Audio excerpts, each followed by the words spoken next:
Alors, correction d'exercice pour les quatrièmes sur la proportionnalité. Donc, on a vu dans un premier temps que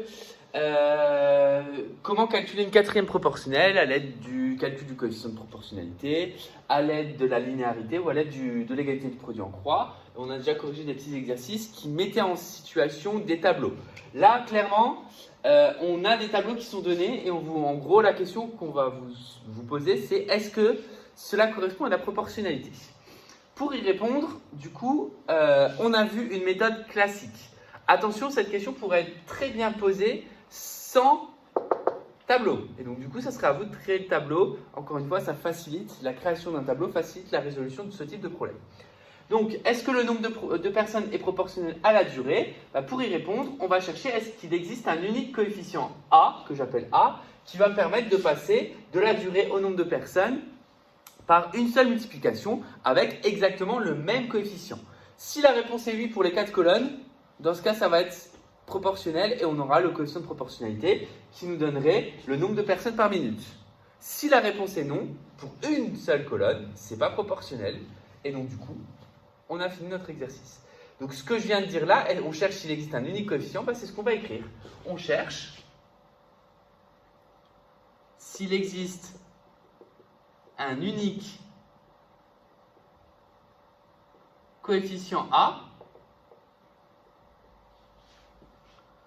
tel que, et là donc ce coefficient doit vérifier au final ce qu'on va appeler nous plus tard 4 équations, c'est-à-dire 4 opérations à trous. 10 fois A doit être égal à 76.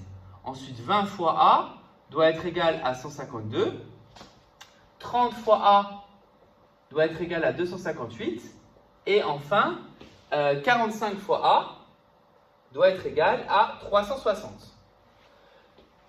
Je vais donc chercher à trouver le A dans chacun des cas. Tant que ce A est identique, je continue. Dès qu'il y a un A qui est différent pour une des 4 colonnes, je m'arrête et je dis que ce n'est pas proportionnel. Donc ici, pour trouver 10 fois combien égale 76, je vous rappelle que ça revient à faire nombre d'arrivées, c'est-à-dire nombre de la deuxième ligne divisé par nombre de la première ligne, c'est-à-dire 76 sur 10, c'est-à-dire 7,6. Donc 7,6, ça va me permettre de passer de 10 minutes à 76. Maintenant, est-ce que c'est de nouveau 7,6 qui fonctionne? Là, on va le calculer. Au passage, on pourrait se dire, si c'est 7,6, je vérifie, je remplace 20 fois 7,6, est-ce que ça donne 152? 30 fois 7,6, est-ce que ça donne 258, etc. Et si le 7,6 fonctionne pour les 3 autres calculs, ça veut dire que c'est proportionnel et c'est 7,6 ma réponse. Donc, on pourrait aussi se dire, j'en calcule un et je vérifie avec les autres. C'est aussi une façon de faire. Bon, là, moi, à chaque fois, je vais les calculer. Comme ça nous entraîne aussi à la résolution d'opérations à trous, c'est-à-dire résolution d'équations. Deuxième chose, c'est 152 divisé par 20. Donc, 152 divisé par 20, ça va donner 76 divisé par 10, c'est la même chose, c'est-à-dire 7,6. Donc là, ça fonctionne. Donc, je continue. Ensuite, on va avoir 30 fois A égale 258. Donc, je calcule 258 divisé par 30. 258 divisé par 30. Là, du coup, ça va me donner 8,6, il me semble. Je vais quand même vérifier. Exactement, ça va me donner 8,6. Ce qui signifie, alors là, encore une fois, je l'ai fait rapidement de tête. Vous pouvez vous la poser, cette opération. Rien n'empêche, on a revu la division euclidienne. On a revu les divisions décimales aussi. Donc, si nécessaire, n'hésitez pas à poser. Et donc, du coup, je n'ai pas besoin de calculer la 4e colonne parce que j'ai trouvé 7,6, 7,6. Donc, ça marche bien pour les deux là. Mais à partir de 30, ça ne fonctionne plus. C'est plus 7,6 personnes par minute. Ça devient 8,6 personnes par minute. Donc, du coup, ce n'est pas proportionnel. Donc, la conclusion de ces tableaux, ce tableau n'est pas proportionnel.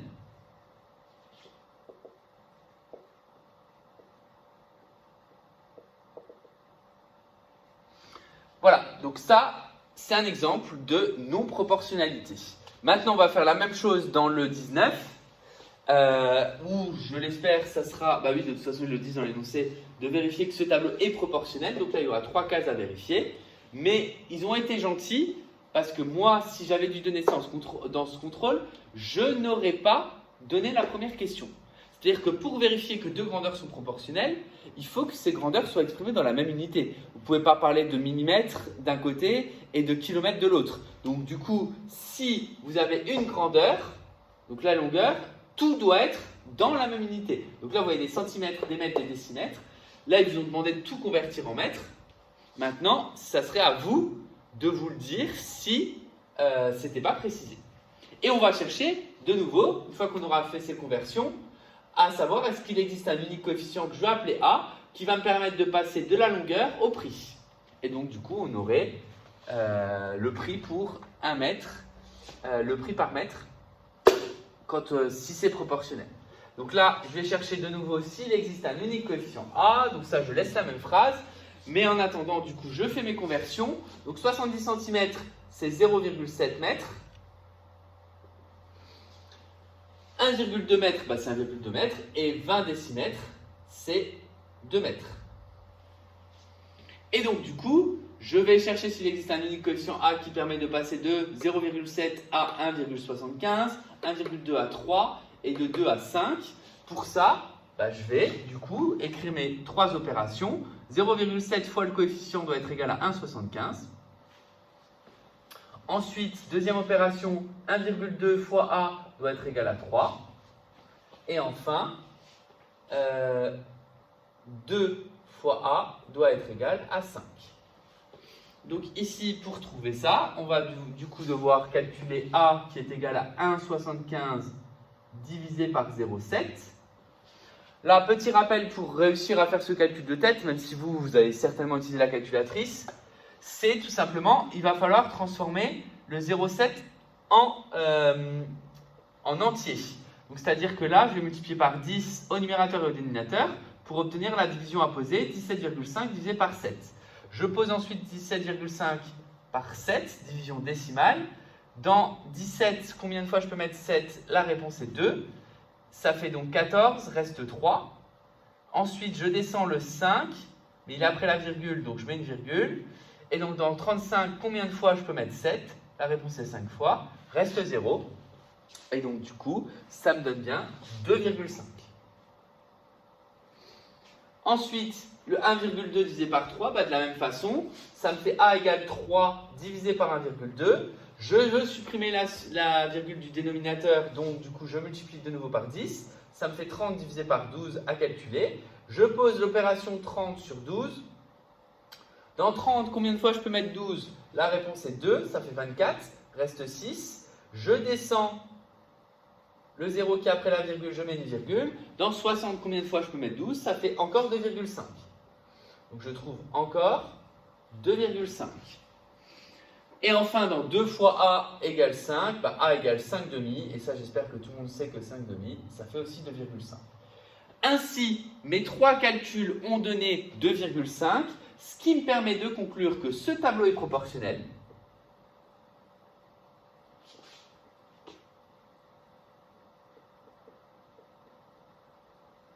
Deux coefficients A égale 2,5. Et là, je vais donner la signification du coefficient, même si elle n'est pas demandée. Ça signifie que 1 mètre coûte 2,5 €. Donc ça signifie le prix au mètre. Le prix d'un mètre, alors c'est un mètre de je sais pas quoi, de corde, d'escalade, et de 2,5 €. Donc là, c'est un prix à l'unité, 2,5 par mètre, enfin 2,5 € par mètre. D'accord? Donc ça nous permet ensuite de, non seulement de vérifier que c'est un tableau de proportionnalité, donc d'arriver là, mais ensuite de donner de la signification à ce problème, si on avait dû par exemple calculer pour une autre longueur, ou alors calculer pour un certain prix pour savoir combien de mètres on aurait. Parce que ça aussi, c'est des questions qui peuvent se rajouter. Dans un premier temps, vérifier que les premières données sont proportionnelles. On part sur le principe que c'est proportionnel pour en calculer d'autres.